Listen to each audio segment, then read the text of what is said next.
Olá, caros irmãos. Sejam muito bem-vindos ao canal O Caminho Ortodoxo. Antes de iniciarmos o tema de hoje, pedimos, como sempre, aquela sua colaboração. Deixe seu like, inscreva-se no canal e compartilhe este vídeo com todos aqueles que se interessam por teologia, história da igreja e pela fé ortodoxa. No vídeo de hoje, vamos dar início a uma série de vídeos curtos. A nossa meta aqui é ficar ali por volta dos 30 minutos, dedicados ao que chamamos de memes papais. São aqueles argumentos que acho que todos nós temos alguma familiaridade, que são difundidos por apologetas católicos romanos e que se consubstanciam geralmente em frases ou citações soltas de alguns documentos patrísticos, sem, no entanto, considerar, primeiro, o inteiro teor dos documentos. Não é raro que o que a pessoa deseja extrair do documento é completo e absolutamente refutado pelo próprio documento. E, em segundo lugar, pelo contexto em que o documento ele é apresentado. Ele é um documento polêmico, ele é um documento que busca reforçar algum argumento, ele é uma apelação, por exemplo, buscando o apoio de determinada sé para determinado fim, que não raramente é completamente ignorado. E o mais curioso é que, em muitos desses casos, as fontes primárias necessárias para verificar essas alegações, compreender melhor o seu contexto, entender o que realmente está sendo dito ali, estão disponíveis gratuitamente ao alcance de qualquer pessoa. Ainda assim, acredito que todos já temos alguma familiaridade nisso, não são poucos os que preferem repetir simplesmente slogans apologéticos, em vez de examinar aquilo que os próprios documentos históricos realmente afirmam. Nosso objetivo aqui não é atacar ninguém, para deixar bem claro, não é questionar a sinceridade daqueles que sustentam essas posições, dos apologetas católicos de plantão que fazem isso. A grande maioria verdadeiramente nunca leu um documento patrístico inteiro, ressalvado talvez aqueles documentos mais básicos, como os documentos dos pais apostólicos, e simplesmente repetem citações soltas encontradas em Florilégio Online, em outros blogs de apologética, que viram alguém falar, e prosseguem com o, digamos assim, ciclo vicioso que esperamos ajudar a acabar neste nosso vídeo. Ao longo desta série de vídeos curtos, o que vamos fazer vamos confrontar algumas das alegações e citações mais populares utilizadas para defender as reivindicações papais com as fontes históricas em que supostamente se baseiam e o contexto histórico em que se encontram inseridas. Esse vídeo, em particular, vai ser dedicado a duas citações, ou duas alegações, melhor dizendo, que os defensores da supremacia papal geralmente se utilizam, referenciando-se ao Papa de Roma, o Bispo de Roma, São Leão Magno. Sendo elas aquele famoso slogan, Pedro falou por meio de Leão, utilizado no Quarto Concílio Ecumênico e completa e absolutamente distorcido de seu significado e sentido original, e o suposto fato de que o Papa Leão teria unilateralmente anulado o Concílio Ladrão de Éfeso II, que muitas vezes é afirmado por apologetas católicos de plantão para afirmar, para dizer que o Papa Leão estaria supostamente acima do concílio ecumênico, logo o papado estaria acima do concílio, que é o que ocorre na prática com o Concílio Vaticano I, defendido por esses apologetas de plantão, o que também nós veremos que está longe da verdade histórica. Mas antes de analisarmos esses memes papais, precisamos compreender por que esse tipo de argumento é tão comum na apologética contemporânea e tão errado, explorando primeiro o que são os memes papais e qual o problema com eles. Parte 1. Qual o problema com os memes papais? Bom, antes de respondermos aos argumentos propriamente ditos que abordaremos neste vídeo, precisamos entender um fenômeno curioso da apologética moderna, aquilo que, como visto, chamamos de memes papais.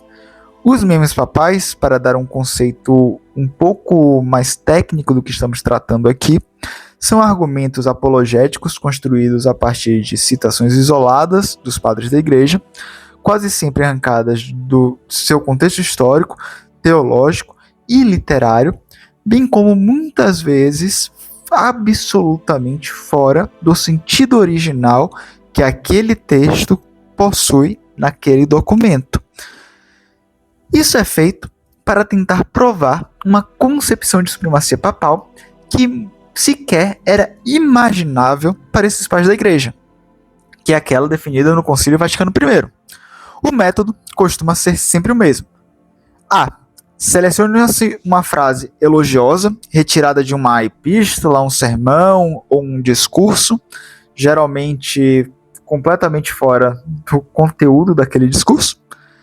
Ignora-se completamente o contexto e a intenção com que ela foi escrita, e depois disso, projeta-se sobre ela toda a teologia do Vaticano I, como se os autores antigos estivessem discutindo as mesmas categorias eclesiológicas do século XIX. Observe que, nesse método, a conclusão já está definida antes mesmo da leitura da fonte. A fonte, ela não existe com o objetivo de investigar a verdade. O documento ele não é não é em si mesmo um objeto de investigação. Ele simplesmente é utilizado como uma ilustração de uma tese previamente aceita. Ou seja, no lugar de primeiro olharmos a fonte histórica, para depois alcançarmos uma conclusão, primeiro chega-se à conclusão e depois vai se buscar as fontes históricas que podem, na compreensão do apologeta, sustentar essa conclusão. Talvez pareça um pouco exagerado, mas eu vou apresentar 3 exemplos concretos. O primeiro deles é uma citação como se uma determinada igreja fosse a mãe de todas as igrejas. Na citação lemos: a igreja necessariamente compartilha o perigo ou a segurança decorrentes da conduta de seu chefe.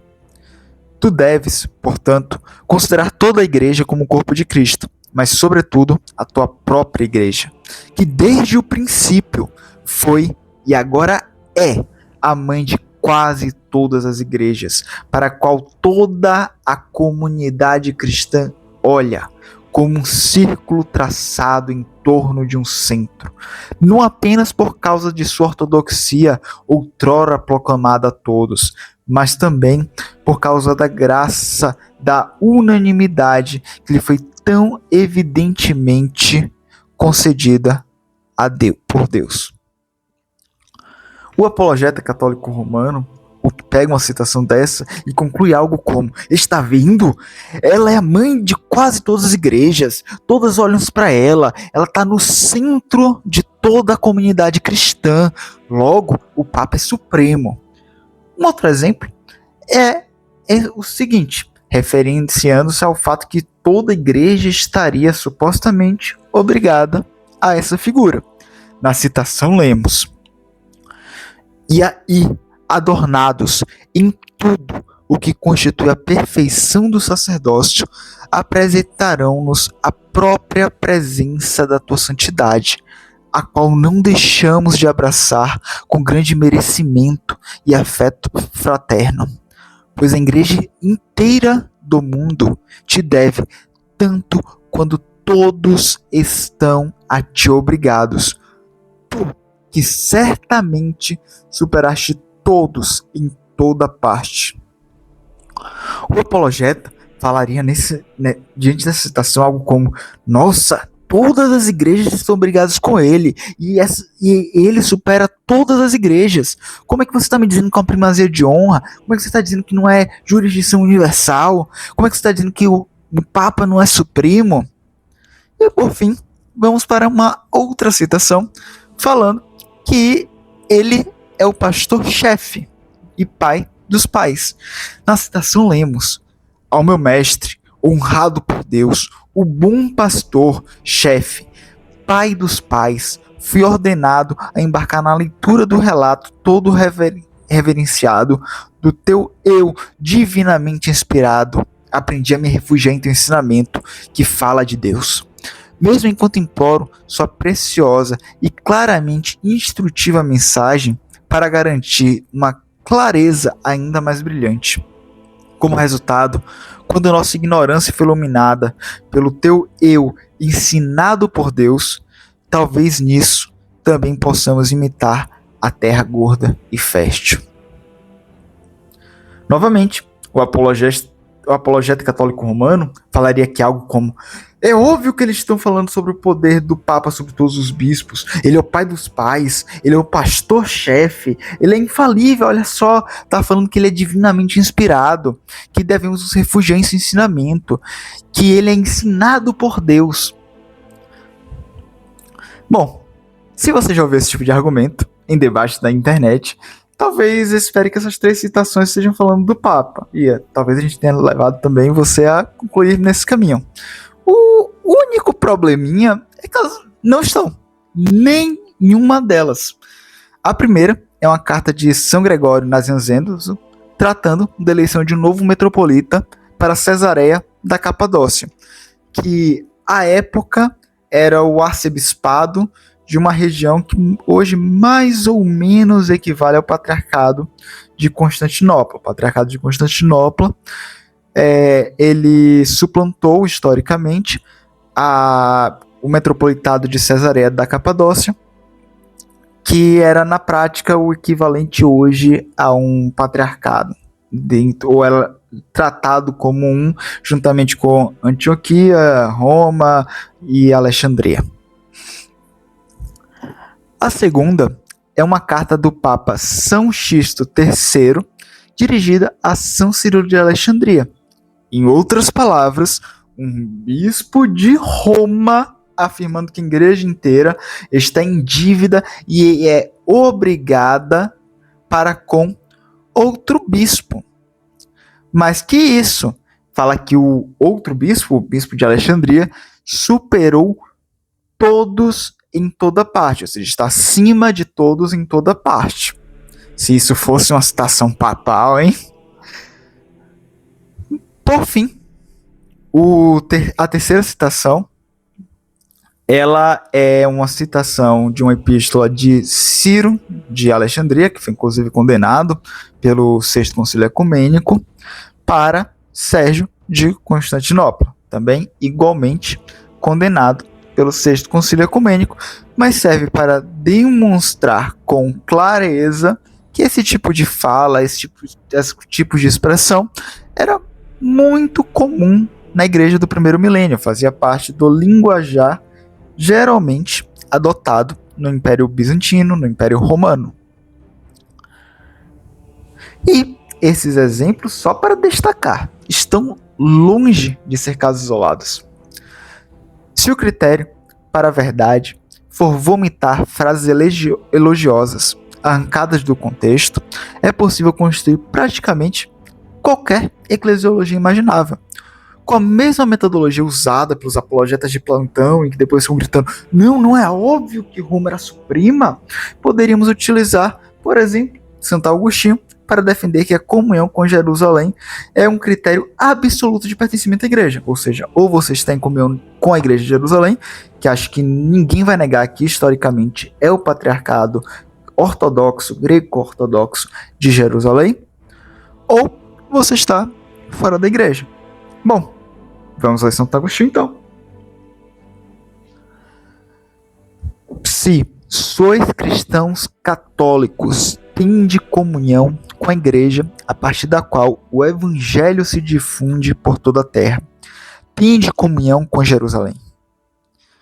Cristo fez aí o princípio da pregação do seu nome, e vós, donatistas, recusais com horror de ter comunhão com essa cidade.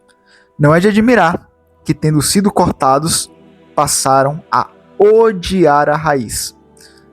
Além disso, em De Unitate Ecclesiae, ou da unidade da igreja, ele afirma que eles examinem então minuciosamente as escrituras, e contra tantas evidências pelas quais se mostra que a igreja de Cristo está espalhada por todo o mundo, que eles apresentem uma coisa tão certa ou óbvia como esta: pela qual eles possam mostrar que a Igreja de Cristo pereceu das outras nações e que permaneceu apenas na África, como se tivesse um começo separado, não de Jerusalém, mas de Cartago, onde eles primeiro levantaram um bispo contra um bispo, uma vez que na Sagrada Escritura se reconhece claramente a igreja que começa em Jerusalém e cresce através de todas as nações até abarcar tudo até o fim dos tempos.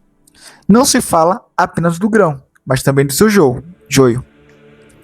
Primeiro, vós que sois justos, deveis estar em comunhão com o grão, isto é, Jerusalém, e só então podereis ver aqui ou a quem chamar de joio ou palha. Evidentemente, nenhum ortodoxo acredita que seja estritamente necessário para se estar na igreja que você se encontra em comunhão com Jerusalém, com o patriarcado de Jerusalém, ou para ser bem claro, com qualquer outra sé patriarcal específica, para permanecer dentro da igreja. Antioquia e Jerusalém, por exemplo, romperam comunhão em 2014. Comunhão essa aqui, para deixar claro, já foi restaurada devido a uma disputa jurisdicional sobre o Catar. E ninguém, em sã consciência, sustentava que uma das duas igrejas havia deixado de ser a igreja.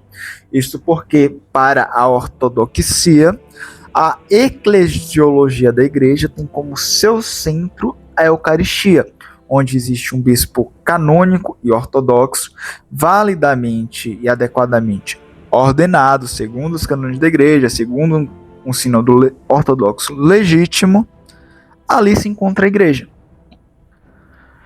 No entanto, esse exemplo que citamos agora da suposta obrigatoriedade de comunhão com Jerusalém serve para expor a completa falácia metodológica desse tipo de apologética que vemos repetida de novo e de novo pelos católicos romanos.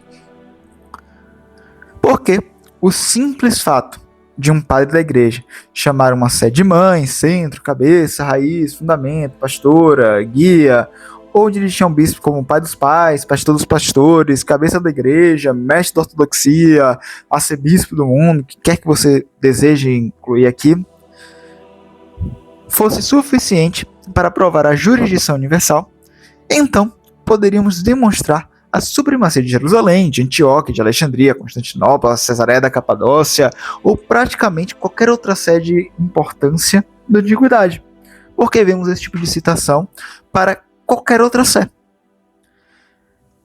Tudo depende apenas de qual citação foi arrancada de contexto naquela hora. E é exatamente por isso que esse tipo de argumento é intelectualmente insustentável. Não estamos diante da história da igreja, não estamos diante da patrística, não estamos diante de uma análise séria de fontes. Estamos diante de uma coleção de recortes apologéticos montados para produzir uma conclusão previamente definida. O procedimento, como vimos, é sempre o mesmo. Procura-se uma frase elogiosa, remove-se o contexto histórico, ignora-se o destinatário, ignora-se a controvérsia de discussão, ignora-se o restante da obra e, por fim, anuncia-se triunfalmente que o Vaticano I acabou de ser encontrado no século III, IV, V ou qualquer que seja. Francamente, qualquer pessoa minimamente familiarizada com as fontes patrísticas sabe que esse método é risível. Se fosse aplicado de maneira consistente, como nós já vimos, provaria simultaneamente meia dúzia de ditadores universais incompatíveis entre si dentro da igreja. Em outras palavras, ele não prova absolutamente nada. No entanto, antes de prosseguir, é importante evitar um falso dilema. Nada do que dissemos significa que Roma não possui uma posição de relevância na Igreja Católica Ortodoxa enquanto ela se manteve unida à Igreja. Pelo contrário, vamos deixar claro, a Igreja de Roma ocupava uma posição de protos, ou seja, primais, universal da Igreja, uma função perfeitamente compatível com a estrutura eclesiológica sinodal e que, após o Grande Cisma, passou a ser exercida por Constantinopla entre as igrejas ortodoxas. E, naturalmente, decorrente dessa posição de protos primais e das competências canônicas que derivam dessa posição, você vai achar mais frases elogiosas a Roma do que você achará a outras sés. Mas isso, novamente, decorre da posição de Roma enquanto protos. Vamos reforçar. A questão em debate não é se existe uma primazia romana no primeiro milênio.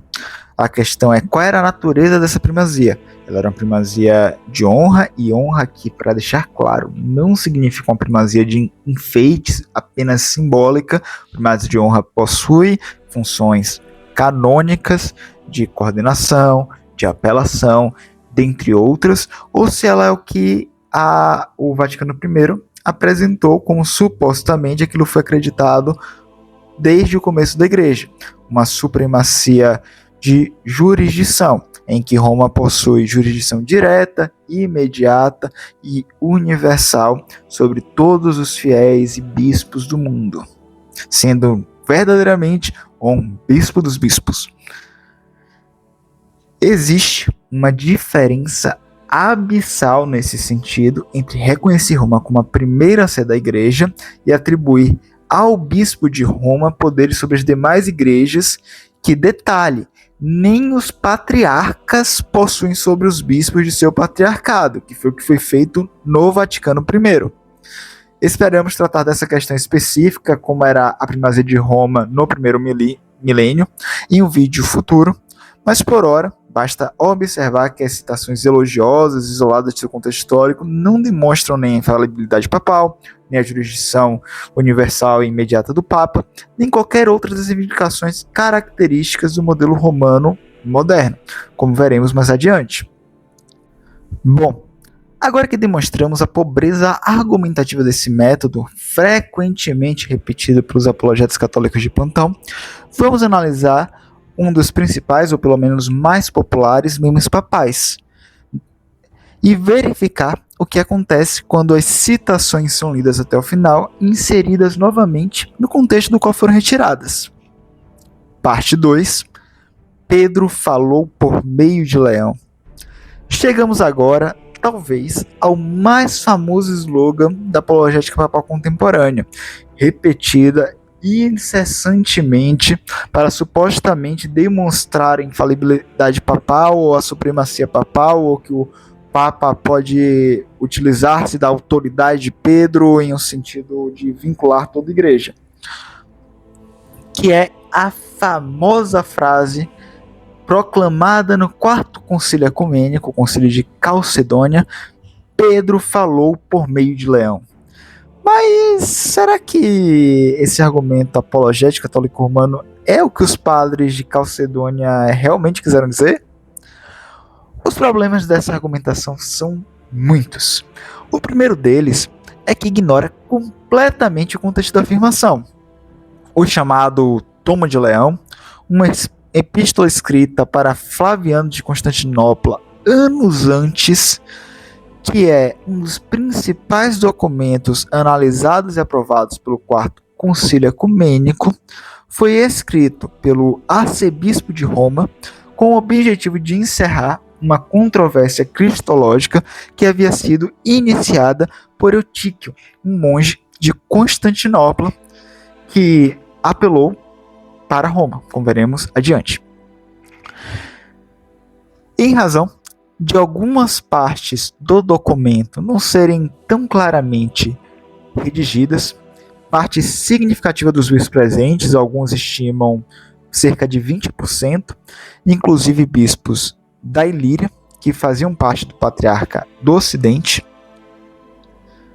presentes em Calcedônia, para deixar claro, passaram a acusar o tomo de nestorianismo, sendo supostamente incompatível com a teologia de São Cirilo de Alexandria, adotada pelo primeiro concílio de Éfeso, o terceiro concílio ecumênico. Após uma série de debates e mesmo uma reunião informal, os bispos foram convencidos da ortodoxia do Tomo de Leão e afirmaram: esta é a fé dos padres, esta é a fé dos apóstolos, assim todos acreditamos, assim os ortodoxos acreditam. Anátema para quem não acredita assim.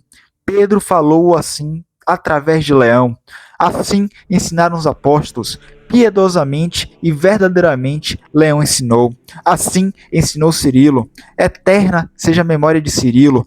Leão e Cirilo ensinaram a mesma coisa. Anátema para quem não acredita assim. Esta é a verdadeira fé. Aqueles de nós que são ortodoxos acreditam assim. Note o que os apologetas quase nunca mencionam. A aclamação dos bispos não ocorre em um debate sobre jurisdição universal, infalibilidade papal ou supremacia romana. O tema em discussão era a cristologia. Em outras palavras, o concílio não discutia a autoridade papal, discutia cristologia. A questão diante do concílio era, ao mesmo tempo que complexa, e extremamente simples. O Tomo de Leão expressava ou não a mesma fé cristológica ensinada por São Cirilo de Alexandria e recebida e dogmatizada pelo Concílio de Éfeso. A resposta dos padres conciliares foi afirmativa. Por isso, na mesma aclamação em que exclamam Pedro falou por meio de Leão, eles declaram Leão e Cirilo ensinaram a mesma coisa. Essa parte da frase costuma desaparecer milagrosamente das apresentações apologéticas de plantão. Mas ela é justamente a chave para compreender o significado da aclamação. Os bispos não estavam proclamando que Leão era infalível, não estavam proclamando que Leão possuía jurisdição universal, não estavam proclamando que nenhuma de suas cartas poderia conter erro, pelo menos cartas destinadas a vincular toda a igreja. Muito pelo contrário, afinal o tomo foi acusado de erro e foi cuidadosamente revisado, mesmo após anos de circulação e mesmo após muitos dos bispos da igreja, possivelmente a maioria dos bispos presentes em Calcedônia, já ter anteriormente analisado e subscrito ao seu conteúdo. O que estavam afirmando era que a doutrina constante no tomo era a mesma fé apostólica confessada por Pedro e ensinada por São Cirilo e recebida pela igreja. Confessada por Pedro aqui, para deixar bem claro, quando Pedro pronuncia a famosa frase, Tu és Cristo, o Filho do Deus vivo. Aliás, nesse sentido, o próprio Conselho explica exatamente o que quis dizer com essa afirmação. Na sua quinta sessão, os padres afirmam que o tomo foi recebido porque era conforme a confissão do grande Pedro e porque combatia os diversos erros cristológicos da época. Vejamos. E, para a confirmação das doutrinas ortodoxas, acrescentou com razão a estas a carta do presidente da grande e antiga Roma, o Beatíssimo e Santíssimo Arcebispo Leão, dirigida ao arcebispo Flaviano de bem-aventurada memória, para a refutação das falsas doutrinas de Eutiques, julgando-a conforme a confissão do grande Pedro, e por assim dizer, uma coluna comum contra os descrentes. Pois ela se opõe àqueles que desejam dividir o mistério da economia em uma dualidade de filhos. Exclui da Santa Assembleia aqueles que ousam afirmar que a divindade do unigênito é passível de sofrimento. Resiste aos que imaginam uma mistura ou confusão das duas naturezas de Cristo. Afasta aqueles que fantasiam que a forma de servo, assumida por ele, é de uma substância celeste ou de uma outra substância diferente daquela recebida de nós. E animatiza aqueles que insensatamente falam de duas naturezas de Nosso Senhor antes da união, concebendo que, após a união, existiria apenas uma única natureza. Ou seja, a referência a Pedro não é uma teoria sobre a autoridade papal, é uma referência ao conteúdo doutrinário da confissão petrina que os pais conciliares entenderam refletida no Tomo de Leão. E isso, para ser bem claro, não é uma interpretação posterior, não é uma hipótese ortodoxa inventada para escapar da evidência. Na verdade, no próprio Tomo de São Leão, o próprio bispo de Roma explica isso. Vejamos. Portanto, em consequência dessa unidade de pessoas, que deve ser compreendida em ambas as naturezas, também lemos que o Filho do Homem desceu do céu, quando o Filho de Deus assumiu carne da Virgem que o deu à luz. E por outro lado, disse que o Filho de Deus foi crucificado e sepultado, embora não tenha sido em sua divindade, pela qual o unigênito é coeterno e consubstancial ao Pai, mas em sua frágil natureza humana, que ele sofreu essas coisas. E é por isso que também no credo, por todos nós confessamos que o Filho unigênito de Deus foi crucificado e sepultado, segundo a palavra do apóstolo. Porque, se a tivessem conhecido, jamais teriam crucificado o Senhor da glória. 1 Coríntios 2,8. Quando, porém, o Senhor Jesus, o Senhor e Salvador, quis instruir a fé de seus discípulos por meio de perguntas, disse: quem dizem aos homens que eu, o Filho do Homem, sou? E depois que eles relataram as diversas opiniões dos outros, perguntou: mas vós, quem dizeis que eu sou? Isto é, eu, que sou o Filho do Homem, que vedes na forma de servo e em verdadeira carne, que dizeis que eu sou? Então, o bem-aventurado Pedro, cuja confissão divinamente inspirada estava destinada a beneficiar todas as nações, respondeu: tu és o Cristo, o Filho do Deus vivo. Mateus 16, 13 a 16. E não sem razão, foi ele proclamado bem-aventurado pelo Senhor, recebendo da principal pedra angular a firmeza do poder que seu próprio nome exprime. Ele, que pela revelação do Pai, confessou que Cristo era, ao mesmo tempo, o Cristo e o Filho de Deus, pois receber uma dessas verdades sem a outra, de nada aproveitava para a salvação. E era igualmente perigoso acreditar que o Senhor Jesus Cristo fosse apenas Deus, sem ser homem, ou apenas homem, sem ser Deus. Ou seja, a referência a Pedro não é uma teoria sobre a autoridade papal, ela é uma referência, como nós vimos, ao conteúdo doutrinário da confissão petrina, e que o próprio Papa Leão assim confessa. Um detalhe, muitas vezes ignorado pelos nossos colegas apologetas romanos, que se utilizam dessa aclamação, Pedro falou por meio ou através de Leão, é que no concílio ecumênico anterior, em Éfeso, e aqui a gente não está falando do concílio ladrão, mas o terceiro concílio ecumênico, uma exclamação muito semelhante é feita. Vejamos: todos os bispos devotos disseram juntos, a Celestino, Papa de Roma, o novo Paulo, a Cirilo, Papa de Alexandria, o novo Paulo. Ora, será que alguém imaginava que os padres conciliares estavam definindo que São Cirilo de Alexandria era infalível porque foi chamado de novo Paulo? Porque nós sabemos que, graças ao auxílio da graça de Deus, todos os apóstolos eram infalíveis. Será que estavam afirmando que Celestino e Cirilo possuem uma autoridade idêntica à do apóstolo Paulo? Então, o bispo de Alexandria possui a mesma autoridade na visão católica romana que o bispo de Roma? Bom, é evidente que não. Todas essas afirmações não são verdadeiras. A aclamação, ela significa apenas o que qualquer pessoa minimamente familiarizada com a literatura patrística sabe o que significa. Que aqueles bispos estavam defendendo a mesma fé proclamada pelo apóstolo São Paulo, quando fala que Cristo tinha a forma de Deus e a forma de homem. Da mesma forma, Pedro falou por meio de Leão, significa que a fé exposta no tomo era reconhecida como a mesma fé da confissão de São Pedro. Transformar essa aclamação cristológica em uma definição de falibilidade papal é um salto lógico tão grande que, francamente, é difícil acreditar que ainda seja repetido com tanta frequência. Mas na apologética de internet, frases de 5 palavras costumam viajar muito mais longe do que a leitura das atas completas de concílios. Parte 3. Leão unilateralmente anulou o concílio ecumênico de Éfeso II. Outro argumento muito repetido afirma que o Papa Leão anulou sozinho um concílio ecumênico. O problema é que isso simplesmente não aconteceu.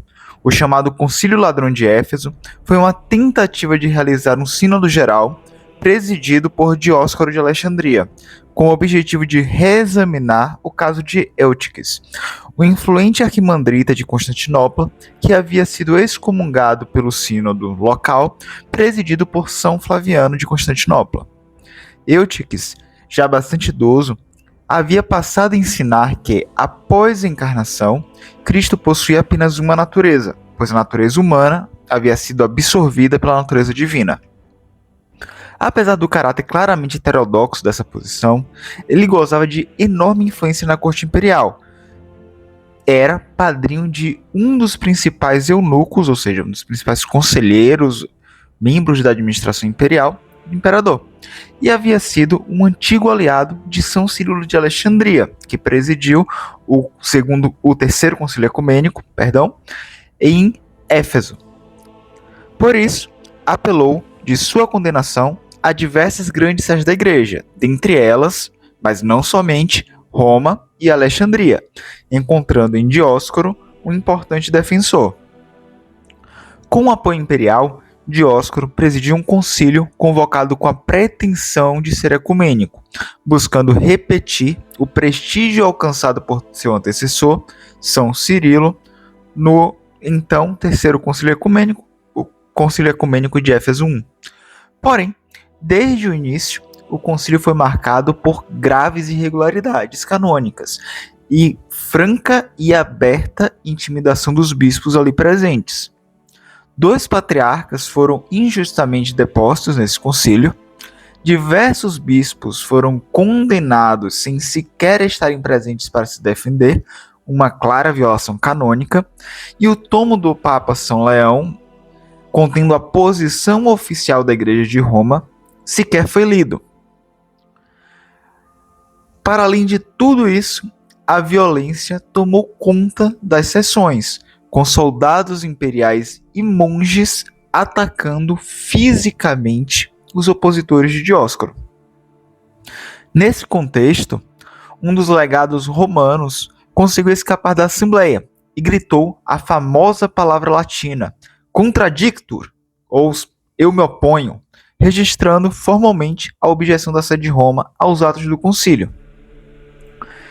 A partir desta ação do legado papal, surgiu um dos grandes mitos papais utilizados pelos apologetas de internet, que é a narrativa de que o Papa sozinho teria anulado um concílio ecumênico e, consequentemente, estaria acima de um concílio geral da Igreja, de um concílio ecumênico. Bom, o único problema é que não foi assim. Existem, no mínimo, 4 razões pelas quais essa narrativa simplesmente não corresponde aos fatos. Bom, a primeira delas é que essa realidade não representava nenhuma exclusividade romana. Em primeiro lugar, embora seja verdade que a rejeição de uma das grandes sedes da Igreja, especialmente a sede de Roma, que gozava da primazia de honra, presidia, portanto, os demais patriarcas, impedia que um concílio alcançasse recepção universal e, consequentemente, fosse reconhecido como ecumênico. No entanto, isso nunca foi prerrogativa exclusiva da sede de Roma. Um excelente exemplo é o Concílio de Sárdica. Esse concílio ele foi convocado pelos imperadores tanto do Oriente quanto do Ocidente, lembrando que após Constantino, o império ele foi dividido administrativamente em 2 metades, oriental e ocidental, embora fosse considerado um único império. Administrativamente havia um imperador, um Augusto no Ocidente e um Augusto no Oriente. E ele foi convocado justamente com a intenção de resolver a crise envolvendo Santo Atanásio e outras controvérsias, sendo concebido inicialmente como um concílio ecumênico. Nesse sentido, Sócrates, escolástico, nos relata: os prelados ocidentais, por serem de outra língua e não entenderem essa exposição, não admitiram, dizendo que o credo niceno era suficiente e que não perderiam tempo com nada além dele. Mas quando o imperador novamente escreveu para insistir na restauração de suas respectivas sedes a Paulo e Atanásio, mas sem efeito devido à contínua agitação do povo, esses 2 bispos exigiram que outro sínodo fosse convocado, para que seu caso, bem como outras questões relacionadas à fé, pudessem ser resolvidas por um concílio ecumênico, pois deixaram claro que sua deposição não surgia por outra causa, senão que a fé poderia ser mais facilmente pervertida.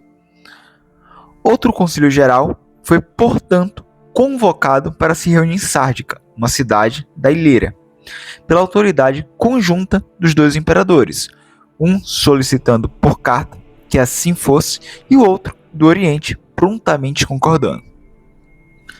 Entretanto, a maioria dos bispos orientais abandonaram o concílio e recusaram suas decisões. Como consequência, Sárdica jamais foi reconhecido como um concílio ecumênico, apesar de contar com o apoio de Roma, da maior parte do Ocidente e de muitos bispos orientais que se mantiveram no concílio.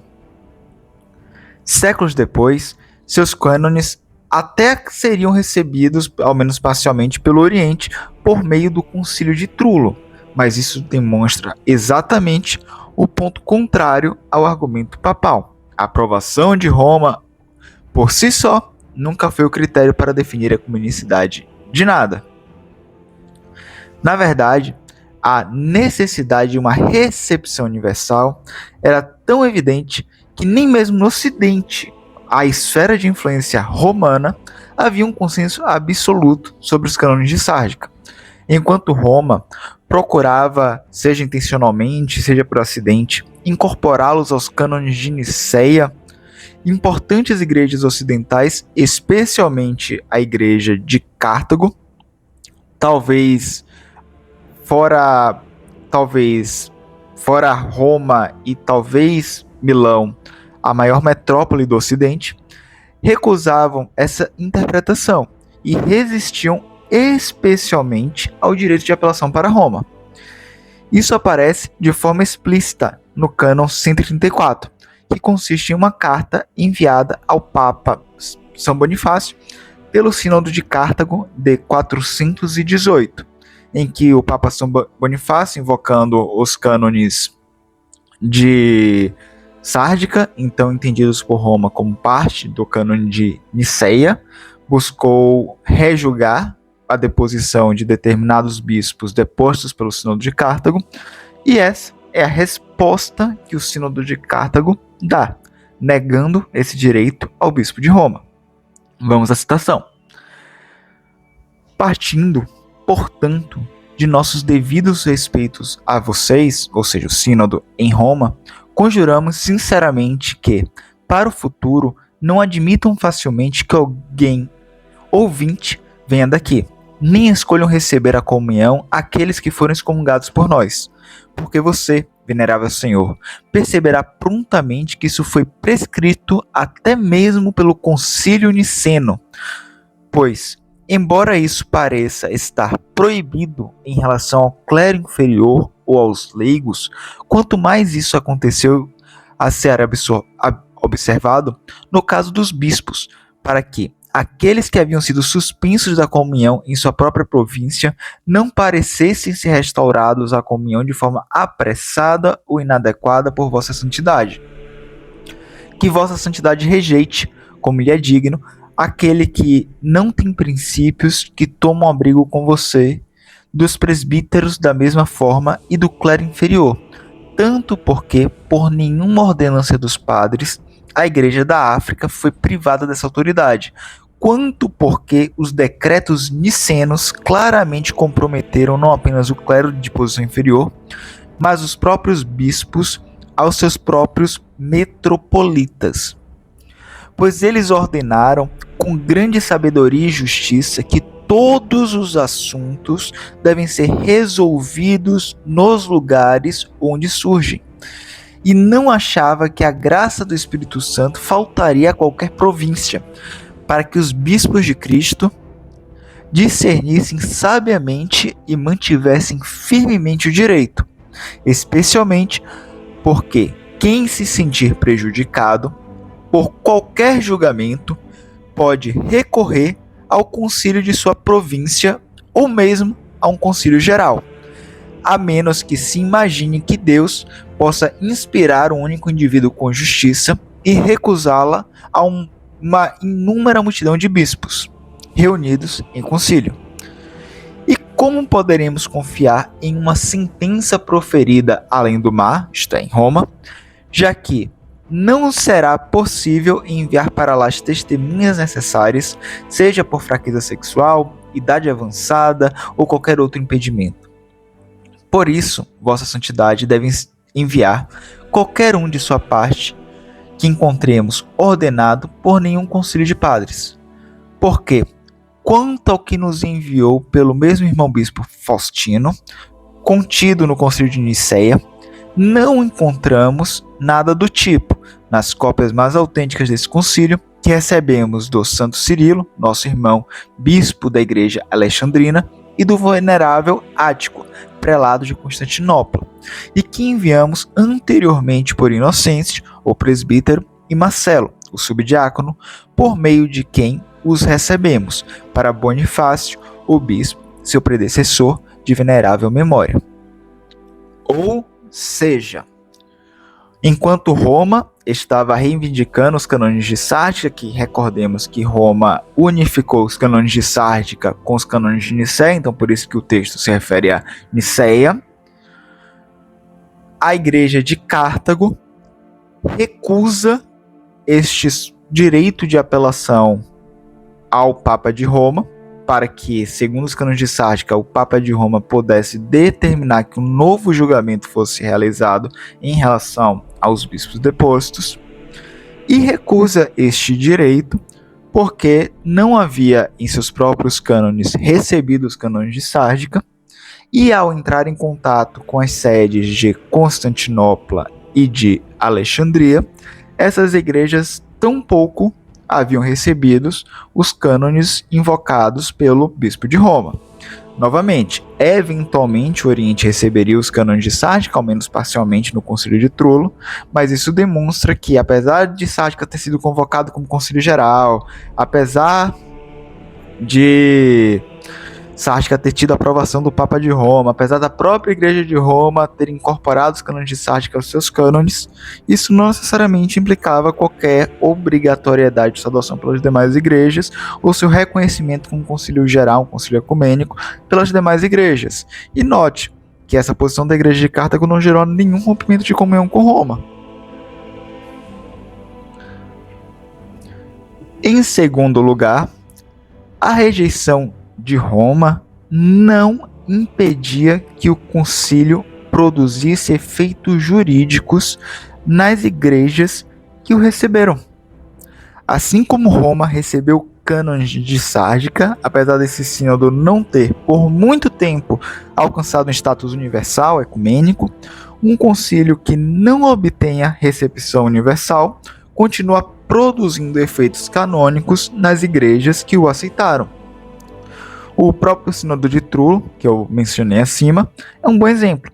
Seus cânones eles foram recebidos integralmente pelas igrejas, pelos patriarcados do Oriente, logo após a sua promulgação. No entanto, eles foram recebidos por Roma apenas aos poucos, e somente foram recebidos em sua integralidade por Roma no Segundo Concílio de Nicéia, em que referidos cânones foram tratados como os cânones do Sexto Concílio Ecumênico. Da mesma forma, embora Roma tenha corretamente rejeitado Éfeso II, o nosso concílio ladrão, seus atos continuaram produzindo efeitos jurídicos no Oriente. Com apoio imperial, os patriarcas depostos foram efetivamente substituídos, substituições estas que foram eventualmente aceitas pelos sínodos das igrejas locais, apesar dos protestos romanos. E, aliás, seus sucessores, sendo reconhecidos pelas respectivas igrejas locais, a despeito novamente dos protestos romanos, foram aqueles que, quando o Concílio de Calcedônia foi convocado, representaram oficialmente suas respectivas séries, sendo eles Máximo de Antioquia e Anatólio de Constantinopla.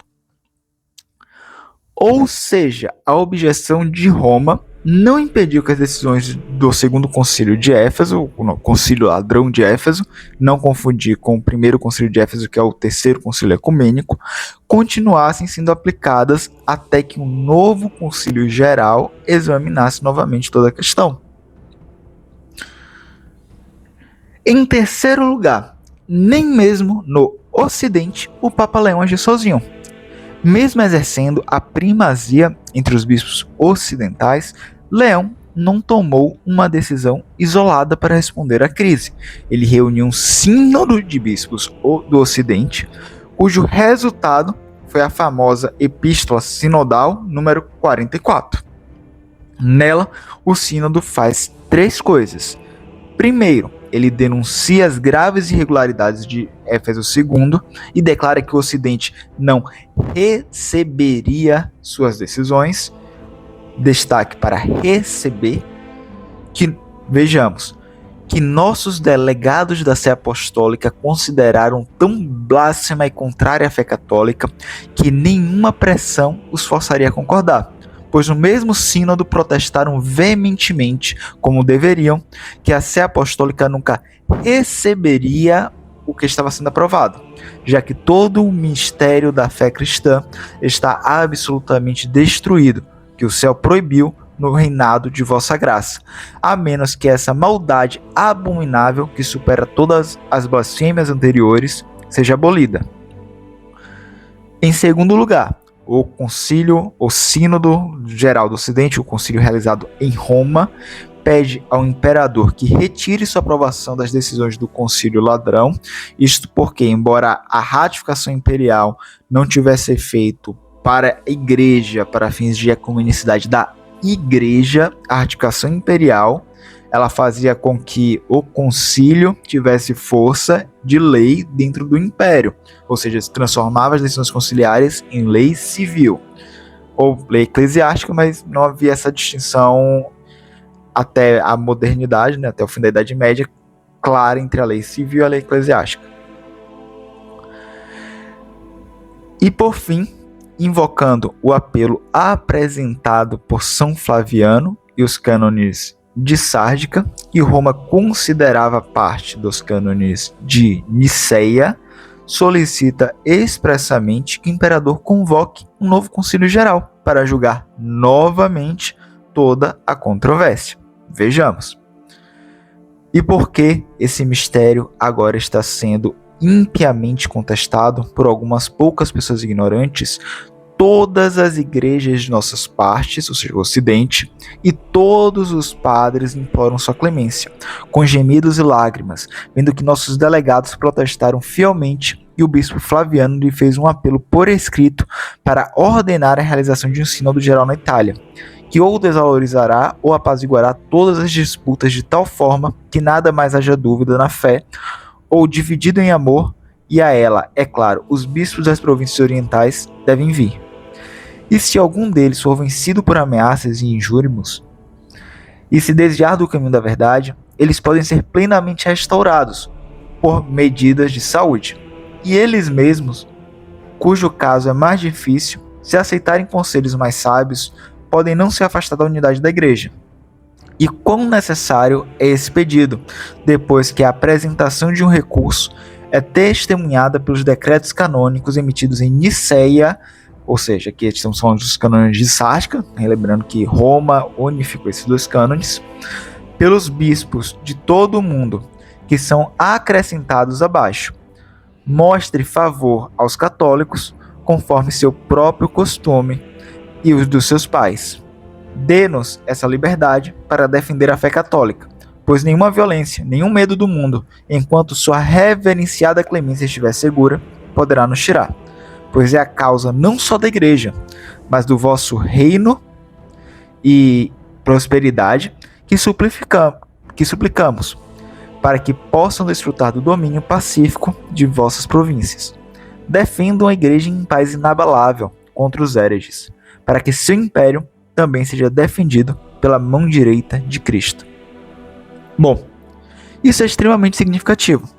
Se o próprio Papa possuísse autoridade para anular sozinho um concílio geral, revogar suas decisões, dizer que aquele concílio não era mais válido para ninguém, não faria sentido, primeiro, pedir que o imperador fizesse a revogação e removesse as decisões conciliares da lei, já que o imperador saberia que sem a aprovação do Papa, aquele concílio ele não poderia ser uma lei eclesiástica.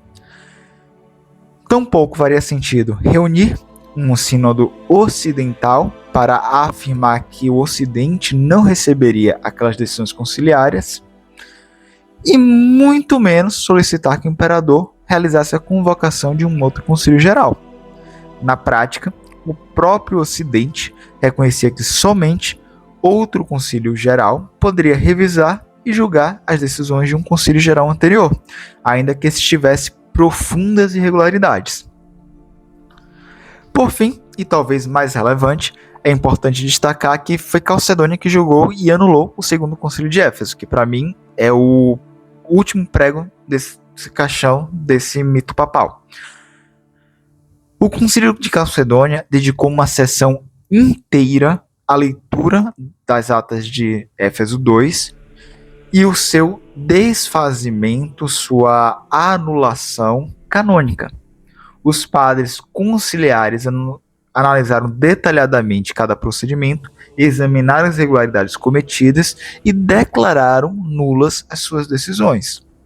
Isso demonstra de forma inequívoca que ninguém no século V entendia que a simples rejeição do bispo de Roma fosse suficiente para desfazer juridicamente um concílio ecumênico, um concílio geral da igreja, e que muito menos que o bispo de Roma estava acima de um concílio geral. Aliás, cumpre recordar que no concílio ecumênico seguinte a Calcedônia, o bispo de Roma, o Papa Vigílio, seria deposto ou minimamente suspenso de seu cargo pelo concílio ecumênico por estar em discordância das decisões conciliares. Bom, se Éfeso II já tivesse sido anulado unilateralmente por Leão, todo esse longo processo em Calcedônia seria completamente desnecessário. O próprio comportamento da igreja demonstra o contrário. Um concílio foi revisto, julgado, condenado por outro concílio. Parte 4. Conclusões. Ao longo deste vídeo, procuramos demonstrar algo bastante simples. Nenhum dos argumentos analisados resiste quando as fontes são lidas em seu contexto histórico e lidas de uma forma mais completa. Isso não significa, voltamos a destacar, que Roma não ocupasse um lugar de destaque na igreja antiga do primeiro milênio. Significa apenas que as reivindicações definidas pelo Concílio Vaticano I não podem ser demonstradas por meio das frases isoladas, retiradas dos padres da igreja ou das atas conciliares, sem seu adequado contexto. E que, na grosseira maioria das vezes, e nós argumentaríamos em todas as vezes, elas simplesmente não permitem as conclusões que os apologetas de internet tentam extrair das mesmas. Quando examinamos os documentos completos, percebemos que os próprios autores utilizavam esse tipo de linguagem elogiosa para diversas igrejas, diversos bispos, sem que isso jamais implicasse jurisdição universal ou infalibilidade. Da mesma forma, vimos que a famosa aclamação "Pedro falou por meio de Leão" dizia respeito à ortodoxia da doutrina exposta no Tomo do Leão, sua compatibilidade com a confissão de fé de Pedro, e não a definição de uma teoria ou reconhecimento de alguma autoridade ou infalibilidade papal. Para além disso, verificamos que a condenação do chamado Concílio Ladrão de Éfeso, ou segundo Concílio de Éfeso, novamente não confundir com o terceiro Concílio Ecumênico, não ocorreu porque um único bispo a decretou unilateralmente, mas porque toda a igreja voltou a examinar a questão no Concílio de Calcedônia, e nem todas as igrejas, aqui destacando obviamente a Igreja do Ocidente, aceitaram suas decisões conciliares, ou seja, ela não obteve recepção universal. Em outras palavras, quando abandonamos os slogans e retornamos às fontes, muitos dos argumentos mais populares da apologética latina simplesmente deixam de parecer convincentes. Esperamos que tenha gostado do vídeo. Nos próximos episódios desta série, continuaremos analisando outros memes papais, buscando nos ater ali ao período de 30 minutos. Esse vídeo passou significativamente em razão da introdução, mas sempre utilizaremos exatamente o mesmo método: ler os documentos, considerar seu contexto histórico e permitir que os próprios padres da igreja falem por si mesmos. Bom, se este conteúdo ele foi útil para você, Como sempre, pedimos que você deixe seu like, inscreva-se no canal e compartilhe este vídeo com todos que se interessam por história da igreja e pela fé ortodoxa. Isso nos ajuda a continuar produzindo conteúdo fundamentado na história da igreja, na fé ortodoxa e divulgando a igreja una, santa, católica, apostólica e ortodoxa. Se você deseja conhecer a igreja que Cristo fundou e a fé passada pelos apóstolos, nós deixamos na descrição um link para o Diretório Brasil da Eclésia, em que você pode consultar as principais, ou a maioria pelo menos, das igrejas ortodoxas canônicas no Brasil. Muito obrigado uma vez mais por assistir, e que Deus nos abençoe, e até o próximo vídeo.